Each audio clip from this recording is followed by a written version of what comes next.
नमस्कार, मेरा नाम है ओम प्रकाश यादव और आप देख रहे हैं वॉइस ऑफ रिपब्लिक।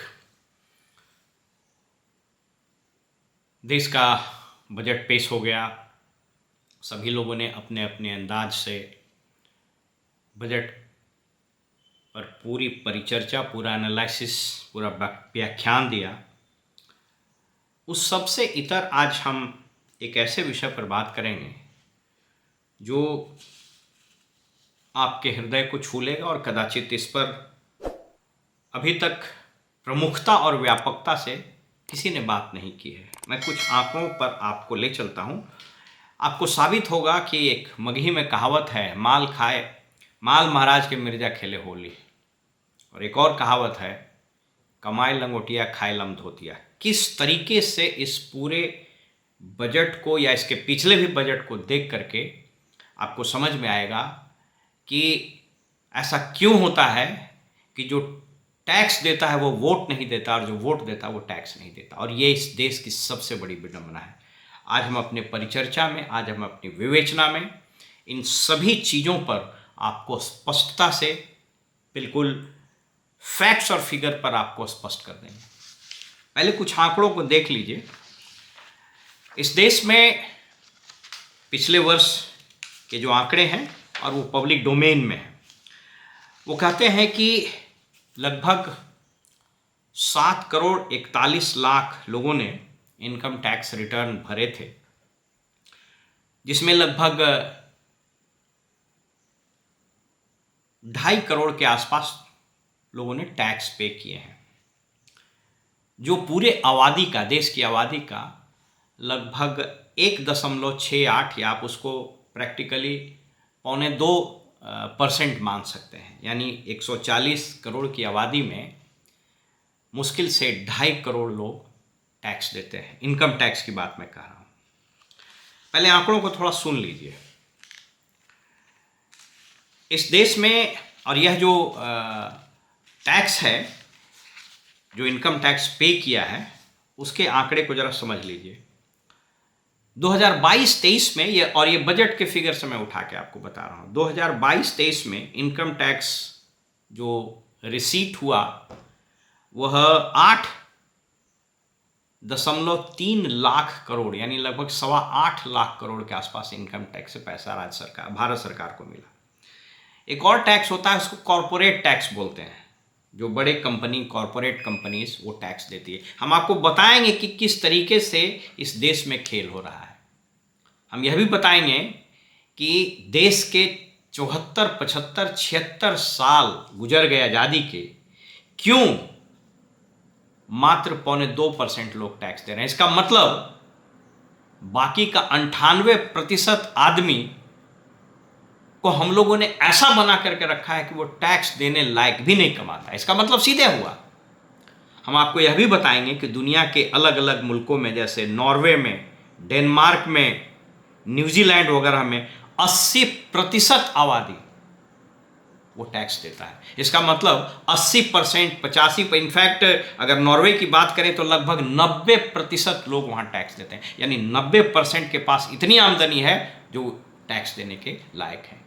ये शर्म आनी चाहिए नेताओं को। और मैं सब की बात कर रहा हूँ, आज़ादी से लेके, चाहे वो कांग्रेस हो, चाहे नेशनल फ्रंट की सरकार हो, सोशलिस्ट सरकार हो, या अभी नरेंद्र मोदी की सरकार हो, सबको शर्म से डूब मरना चाहिए। 2023-24 में इनकम टैक्स से जो पैसा आया देश के खजाने में वह था 10.22 लाख करोड़, यानी आप 10.25 लाख करोड़ मान लीजिए। अब देखिए कैसे कॉरपोरेट टैक्स घट रहा है। कॉरपोरेट टैक्स आया 9.2, यानी 9.25 लाख करोड़। 24-25 का जो अभी बजट पेश हुआ है उसके अनुसार इनकम टैक्स से प्राप्ति होगी 11,86,000 करोड़ रुपया, और वहीं कॉरपोरेट से 10,20,000 करोड़ रुपया। मैंने बताया आपको कि इस देश का 1.6% पॉपुलेशन, यानी लोग, बजट का 19% टैक्स देते हैं। यानी बजट का 19% हिस्सा इनकम टैक्स से आता है, जो इस देश की मात्र 2.25% की आबादी कंट्रीब्यूट करते हैं। यानी इस 2.25% लोग, जिसमें ज़्यादातर सैलरीड पीपुल हैं, चाहे वो प्राइवेट सेक्टर के हों चाहे वो गवर्नमेंट सेक्टर के हों, वो अपने कंधे पर पूरे देश के खर्चे का 19% भार उठाए हुए हैं। और यही कारण है कि ये लोग कभी नहीं पनपता है। उस पर हम विवेचना करेंगे कि आफ्टर ऑल ये बोझ इन पर क्यों पड़ता है, और सरकार इसको आपने देखा ना, इनकम टैक्स स्लैब में जो चेंजेज हुए वो किस तरह से झुनझुना पकड़ाया, लॉलीपॉप पकड़ाया। मैं अगर थोड़ा और पीछे लेके चलूँ आपको तो बताते चलूँ कि एक समय था कि जब कॉरपोरेट टैक्स और इनकम टैक्स लगभग बराबर हुआ करता था। 2014-15 में 2,50,000 करोड़ इनकम टैक्स से आया और 2,48,000 करोड़ यह कॉरपोरेट टैक्स से आया। वहीं अभी जैसा मैंने बताया कि 2024-25 में ये 10.25 लाख करोड़ ये आया कॉरपोरेट टैक्स है, और वहीं इनकम टैक्स से लगभग 11.87, यानी आप उसको मान लीजिए 12 लाख करोड़ रुपए। ऐसा क्यों हो रहा है कि कॉरपोरेट टैक्स का स्लैब घट रहा है? वो इस बार भी 40% से घट करके 35% आया। सरकार ये लॉजिक देती है कि हम इनका टैक्स इसलिए घटा रहे हैं कि इन्वेस्टमेंट बढ़ेगा और रोजगार के अवसर बढ़ेंगे, लेकिन आंकड़े इसके विपरीत गवाही दे रहे हैं। कुछ अर्थशास्त्रियों का यह भी मानना है, कुछ बड़े बिजनेसमैन का और कुछ आर्थिक क्षेत्र के जो जानकार पत्रकार हैं उनका मानना है कि कॉरपोरेट टैक्स में छूट देने के बावजूद वो सिर्फ छूट का फायदा उठा रहा है और वो कंपनी इन्वेस्ट नहीं कर रहे। उसके पीछे AA यानी अडानी और अंबानी का बड़ा मुंह भी है। जिस तरीके से सरकार इन दोनों पर मेहरबान है और इनके शादी में लोग ठुमके लगाने चले जाते हैं, और मज़ेदार बात है जो रात दिन गाली देते रहता है कथित समाजवादी नेता, वो भी इनके बाजार में जाकर के ठुमके लगा रहे थे।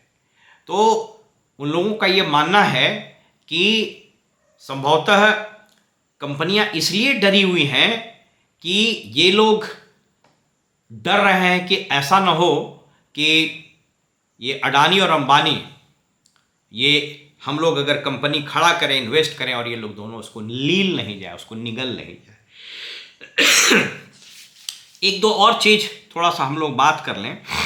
2022 में 15 लाख प्राइवेट कंपनी थे जो कॉरपोरेट टैक्स के लिए रिटर्न भरी, और उसमें मात्र 5.5 लाख लोगों ने टैक्स पे किया, यानी 5.5 लाख कंपनियों ने टैक्स पे किया। ये कुछ आंकड़े हैं जो बजट से मैंने उठा करके बताए। अब जरा पहले कुछ आंकड़ों को समझ लीजिए, उसके बाद हम आपसे बात करेंगे। मैंने कुछ देशों का नाम लिया है जहां के आबादी का प्रतिशत जो टैक्स पे करता है, इनकम टैक्स पे करता है। मैं कुछ कमजोर देश का नाम ले रहा हूं। ब्राजील, यहां लगभग 20% लोग टैक्स देते हैं। टर्की लगभग 18%, मैक्सिको लगभग 8 से 9%, थाईलैंड लगभग 10%, जर्मनी लगभग 35 से 40% लोग टैक्स देते हैं। अगर आप डेवलप्ड मुल्क की बात करिएगा, फ्रांस लगभग 60%, और जैसा मैंने बताया नॉर्वे में 95% लोग टैक्स देते हैं, इनकम टैक्स देते हैं। इनकम टैक्स स्लैब की जहाँ तक आप बात करेंगे तो आप मोटे तौर पर यह समझिए कि जो डेवलप्ड मुल्क हैं वहाँ पर इनकम टैक्स का परसेंटेज वह 40, 45, 50%, जर्मनी वगैरह में 60% भी है। तो आपको लगेगा कि साहब यहाँ तो 30% हाईएस्ट है, तो ये तो ठीक ही है। अब जरा मजेदार बात समझिए कि टैक्स हम लोग ले रहे हैं यहाँ डेवलप्ड मुल्क की तरह, माने हम टैक्स दे रहे हैं जर्मनी, जापान और फ्रांस और नीदरलैंड और स्वीडन की तरह, और सुविधा यहाँ पर हमको क्या मिल रही है? तो सुविधा मिल रही है हम लोगों को यहाँ सूडान की तरह, यानी टैक्स दें हम नॉर्वे, डेनमार्क, न्यूजीलैंड की तरह, और सुविधा हमको मिले सूडान और मोजाम्बिक की तरह। अब इसके जरा मैकेनिक्स को समझिए। जो लोग टैक्स देते हैं, इनकम टैक्स देते हैं, सरकार उनको क्यों और लादे रहती है? सरकार उनकी किसी बात को क्यों नहीं सुनती है? इसलिए नहीं सुनती, उसके पीछे दो कारण हैं। पहला, कि ये मात्र 1.25% आबादी है, तो ये तो कोई वोट बैंक है नहीं। और दूसरा कि अगर ये वोट बैंक रहती भी तो चूंकि इसमें अधिकांश लोग सैलरीड वाले हैं, और हम इस बजट में, इस चुनाव में भी आपने देख लिया कि ये मध्यम वर्ग के लोग जो टैक्स पेयर्स लोग हैं, ये चुनाव के दिन छुट्टी मनाते हैं, चुनाव के दिन इनके लिए हॉलीडे है, और अगर घर में भी रहते हैं तो ये वोट नहीं देने आते हैं। और इस प्रतिशत को आप देख लीजिए, क्रॉस द कंट्री यही हाल है कि शहरों में, पॉश कॉलोनियों में सबसे कम वोटिंग परसेंटेज होता है। मैंने आपको क्यों कहा है कि अगर टैक्स सरकार ले रही है जर्मनी और स्वीडन और बाकी मुल्कों की तरह, तो सुविधाएं क्यों ये दे रही है सूडान और नाइजर की तरह। ये जो लोग टैक्स दे रहे हैं, अगर 30-35% टैक्स दे रहे हैं, इनको क्या मिलता है? ये लोग क्या अपने बच्चे को सरकारी स्कूल में पढ़ाएंगे? आप पढ़ाएंगे? बिल्कुल नहीं पढ़ाएंगे। क्यों? क्योंकि सरकारी स्कूल में जो सुविधा है, स्टैंडर्ड है एजुकेशन का, वो जैसा मैंने बताया शायद इथोपिया की तरह है। क्या आप सरकारी हॉस्पिटल में अपना इलाज कराएंगे? तो नहीं। क्यों? टैक्स हम दे रहे हैं अगर फ्रांस, जर्मनी और ग्रीस की तरह, तो हमको हॉस्पिटल भी वहाँ के जैसा मिलना चाहिए था। हॉस्पिटल कैसा है? तो हॉस्पिटल है अफ्रीका के चाड जैसा, इथोपिया जैसा। इस चीज को समझने की जरूरत है। आप ये सोच लीजिए। और अक्सर लोग ये कहते हैं कि, और ये बड़ा इतराते हैं कि साहब आप जैसे इस बार के बजट को देखिएगा, लगभग 48 लाख करोड़ का बजट है, और अगर दोनों को मिला दीजिए तो लगभग 10 और 22-23 लाख करोड़ रुपया तो खाली इसी सेगमेंट से आता है। और मैंने बताया नहीं, 12 लाख करोड़ रुपया खाली इनकम टैक्स से आता है। यानी कोई आदमी अगर यह समझ रहा है कि चूंकि बजट का आकार बढ़ रहा है इसलिए देश तरक्की कर रहा है, तो ऐसा है नहीं। क्यों? अभी हाल में एक रिपोर्ट पब्लिश हुआ था, उसको income and wealth inequality report Paris school of economics और बहुत सारे रिसर्चर्स ने तैयार किया। उसकी देश भर में चर्चा हुई। मैंने एक वीडियो भी बनाया है जो आप आर्काइव में जाकर के देख सकते हैं। आप सोच करके देखिए कि विगत 60 या मैं अगर आज़ादी से ही मान लूँ, 52 से ही मान लूँ, जब इंस्टीट्यूशनलाइज हुआ सारा चीज़, तो ये 75-76 वर्षों में देश का लगभग 50% से अधिक वेल्थ 1% लोगों के हाथ में चला गया। यानी ये जो बजट का आकार बढ़ रहा है, हम और आप जो टैक्स दे रहे हैं, इसका 52% पैसा तो एक तरह से वही 1% लोग ले जा रहे हैं। वह रिपोर्ट बताता है कि इस देश का जो 10% टॉप आबादी है, उसके हाथ में नेशनल वेल्थ का लगभग 70% हिस्सा है। इसलिए मैंने कहा कि माल महाराज के मिर्जा खेल होले। यानी जो टैक्स पेयर्स है वह प्लीथोरा ऑफ टैक्स, आप कितना टैक्स दीजिएगा। अभी मैंने बताया कि अभी आ गया लॉन्ग टर्म कैपिटल गेन पर टैक्स। आपके बाप दादा की भी जमीन है, आपके बाप दादा का भी घर है, लड़की की शादी आप कर रहे हैं, जमीन बेचिए, उस पर भी टैक्स दीजिए। आप सोच लिए सैलरी को इनकम टैक्स में क्यों रखा गया है। जो डेवलप कंट्री हैं वहां पर सैलरीड पीपुल, इवन पेंशनर्स, यहां जो पेंशन उठाते हैं उनसे भी इनकम टैक्स लगता है। ऐसा इसलिए रखा गया है कि जब आप टैक्स देते हैं तो बाकी सारी जवाबदेही सरकार की होती है। आपका हेल्थ केयर, आपका एजुकेशन, आपका सोशल सिक्योरिटी, आपका इंफ्रास्ट्रक्चर, आपका सिक्योरिटी, सब कुछ सरकार का है।